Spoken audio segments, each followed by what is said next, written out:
अस्सलाम वालेकुम नाज़रीन कराम। एक तरफ तो अभी तक 4 ख्वाजा सरा नहीं पकड़े गए और दूसरी तरफ पंजाब हुकूमत पूरी तैयारी करके बैठी है कि इमरान खान को किसी नए मुकदमे में डालकर मजीद जेल के अंदर रखने का प्रोग्राम बनाया जाए।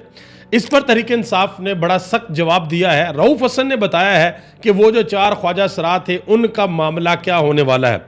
इसके अलावा उलमा इकराम ने एक बड़ी अहम प्रेस कॉन्फ्रेंस की है इद्दत केस के हवाले से, वो भी मैं आपको बताने के लिए जा रहा हूँ। और खैबर पख्तूनख्वा में एक अवामी पावर शो हुआ है, अवाम गई है और जाकर उन्होंने एक जगह पर अपनी बात मनवाई है।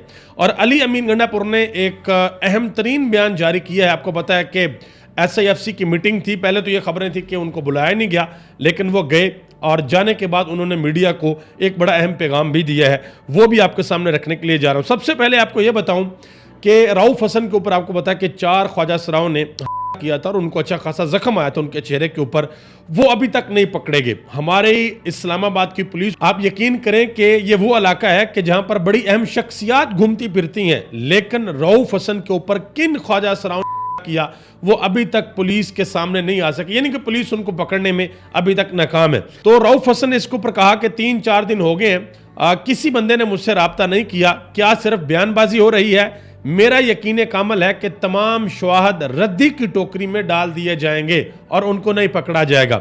इसके अलावा तारक मतीन साहब ने कहा, उन्होंने कहा जी रियासत अब तक 4 खुसरे नहीं पकड़ सकी, मतलब कि 4 ख्वाजा सरा नहीं पकड़ सकी। इसके अलावा राना सनाउल्लाह साहब ने एक बड़ी ज़बरदस्त लॉजिक दी है जी। कहते हैं कि जी वो इस वजह से नहीं पकड़े जा सके कि उन्होंने अपने चेहरों के ऊपर मेकअप बहुत ज़्यादा किया होता, मतलब कि ख्वाजा सरा ज़्यादा मेकअप करके राना सनाउल्लाह के सामने आ जाएं या शहबाज शरीफ के सामने या खुदा ना खास्ता किसी के भी सामने आ जाए, मरीम नवाज के सामने आ जाए, तो मतलब कि वो नहीं पकड़े जा सकेंगे, उनका कोई पता नहीं चलेगा। ये तो अभी तो तहरीक इंसाफ के सामने आए ना, कल को किसी के सामने भी आ सकते हैं भाई, तो पकड़े जाने चाहिए, ज़रूर पकड़े जाने चाहिए। सायरा बानो ने इस हवाले से एक अहम बात की है।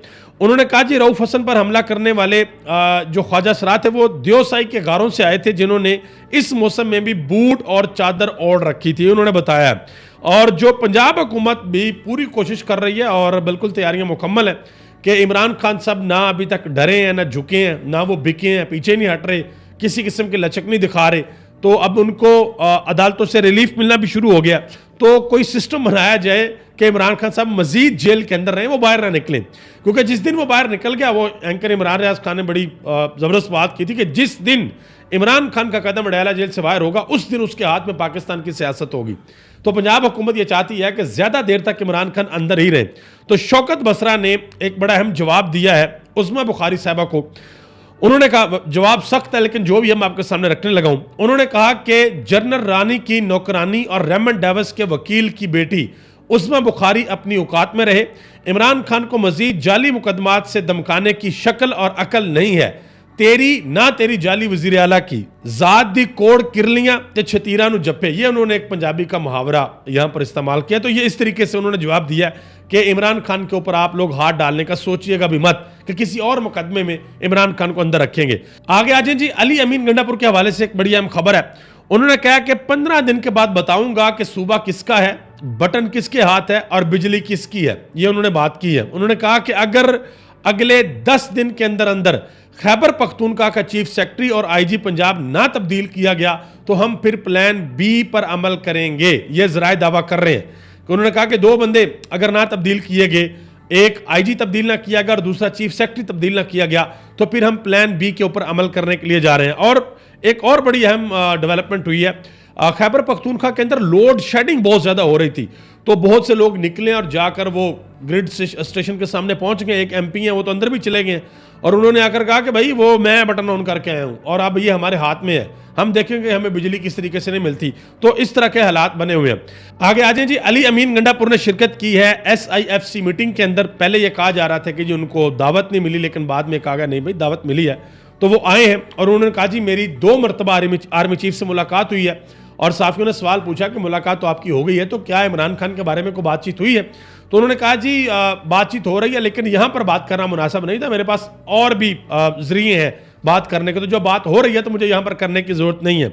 मजीद उन्होंने कहा कि जो काम SIFC के ज़रिए होगा हम उससे ज़्यादा काम कर सकते हैं, हमारे पास पोटेंशियल भी है और इमरान खान का विजन भी है। हमारी तो दुआ है भाई, चाहे वो SIFC हो, चाहे वो अली अमीन गंडापुर हो, जो भी हो, हमारे मुल्क की जो इकोनॉमी है वो हर सूरत बेहतर होनी चाहिए। नुसरत जवेद साहब ने एक बड़ी अहम बात की है, वो रऊफ हसन वाले मामले पे।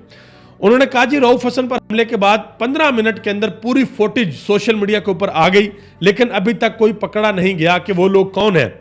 मैंने ऐसे सेफ सिटी को चाटना है, उतार दे सारे के सारे कैमरे। मतलब कि इस्लामाबाद के बारे में कहा जाता है कि भाई इस्लामाबाद का चप्पा चप्पा कैमरों के ऊपर है, सेफ सिटी कैमरे लगे हुए हैं। उन्होंने कहा कि भाई 15 मिनट के अंदर अंदर सारी फोटो सामने आ गई थी, अभी तक बंदे नहीं पकड़े गए, इस्लामाबाद की पुलिस से नहीं पकड़े गए, वहां पर तमाम जो बाहर के ममालिक वहाँ उनकी एम्बेसीज वहां पर है। तो क्या ये मैसेज जाएगा पूरी दुनिया को कि भाई पाकिस्तान की सबसे बड़ी सियासी जमात का जो सेक्रेटरी इत्तलात है उसको नुकसान पहुंचाया जाता है और वो बंदे अभी तक नहीं पकड़े गए? ये एक बहुत बड़ा सवाल है।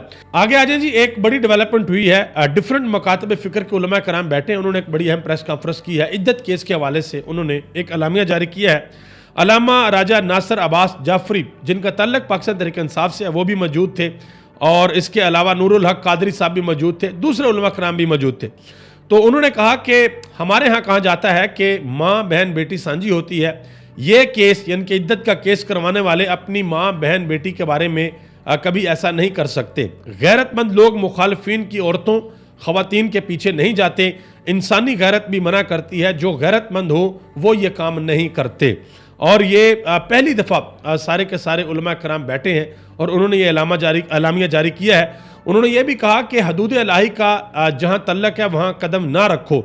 जिस जज ने इद्दत का फैसला दिया वो लापरवाह शख्स है, मुझे नहीं पता वो दीन कितना जानता है। चोर के सामने कुरान आ जाए तो वो भी एहतराम करता है, ये तो चोर और डाकुओं से भी गए गुजरे हैं। अलामा राजा नासिर अब्बास ने ये बात की है।